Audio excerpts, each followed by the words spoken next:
8. The Sumerians, last of the Andites. When the last Andite dispersion broke the biologic backbone of Mesopotamian civilization, a small minority of this superior race remained in their homeland near the mouths of the rivers. These were the Sumerians, and by 6000 BC they had become largely Andite in extraction, though their culture was more exclusively Nodite in character, and they clung to the ancient traditions of Dalmatia. Nonetheless, these Sumerians of the coastal regions were the last of the Andites in Mesopotamia. But the races of Mesopotamia were already thoroughly blended by this late date, as is evidenced by the skull types found in the graves of this era. It was during the flood times that Susa so greatly prospered. The first and lower city was inundated, so that the second or higher town succeeded the lower as the headquarters for the peculiar art crafts of that day. With the later diminution of these floods, Ur became the center of the pottery industry. About 7,000 years ago, Ur was on the Persian Gulf, the river deposits having since built up the land to its present limits. These settlements suffered less from the floods because of better controlling works and the widening mouths of the rivers. The peaceful grain growers of the Euphrates and Tigris valleys had long been harassed by the raids of the barbarians of Turkestan and the Iranian plateau. But now a concerted invasion of the Euphrates Valley was brought about by the increasing drought of the highland pastures. And this invasion was all the more serious because these surrounding herdsmen and hunters possessed large numbers of tamed horses. It was the possession of horses which gave them a tremendous military advantage over their rich neighbors to the south. In a short time they overran all Mesopotamia, driving forth the last waves of culture which spread out over all of Europe, Western Asia, and northern Africa. These conquerors of Mesopotamia carried in their ranks many of the better Andite strains of the mixed northern races of Turkestan, including some of the Adamson stock. These less advanced but more vigorous tribes from the north quickly and willingly assimilated the residue of the civilization of Mesopotamia, and presently developed into those mixed peoples found in the Euphrates Valley at the beginning of historic annals. They quickly revived many phases of the passing civilization of Mesopotamia, adopting the arts of the valley tribes and much of the culture of the Sumerians. They even sought to build a third Tower of Babel, and later adopted the term as their national name. When these barbarian cavalrymen from the northeast overran the whole Euphrates Valley, they did not conquer the remnants of the Andites who dwelt about the mouth of the river on the Persian Gulf.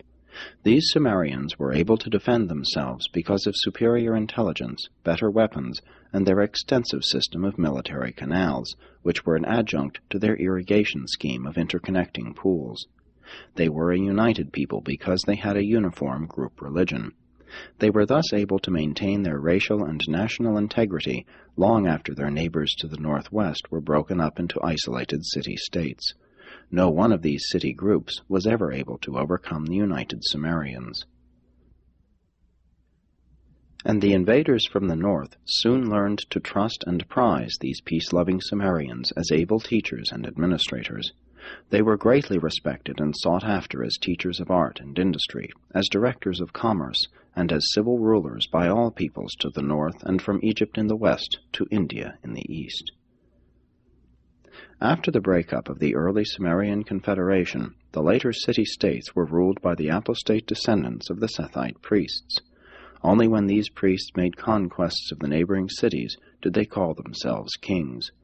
The later city kings failed to form powerful confederations before the days of Sargon because of deity jealousy.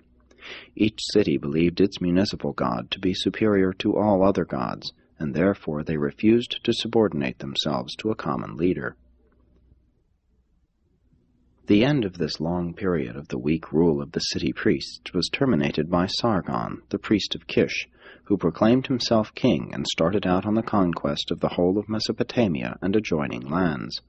And for the time, this ended the city-states, priest-ruled and priest-ridden, each city having its own municipal god and its own ceremonial practices.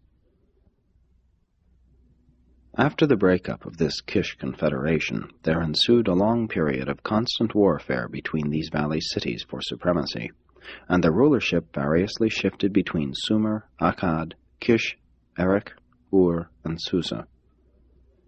About 2500 BC, the Sumerians suffered severe reverses at the hands of the northern Suites and Guites. Lagash, the Sumerian capital built on flood mounds, fell. Erech held out for 30 years after the fall of Akkad. By the time of the establishment of the rule of Hammurabi, the Sumerians had become absorbed into the ranks of the northern Semites, and the Mesopotamian Andites passed from the pages of history. From 2500 to 2000 BC, the nomads were on a rampage from the Atlantic to the Pacific.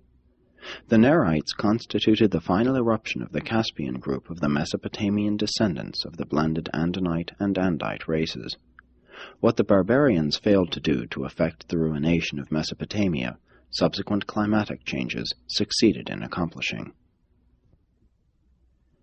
And this is the story of the violet race after the days of Adam, and of the fate of their homeland between the Tigris and Euphrates. Their ancient civilization finally fell due to the emigration of superior peoples and the immigration of their inferior neighbors.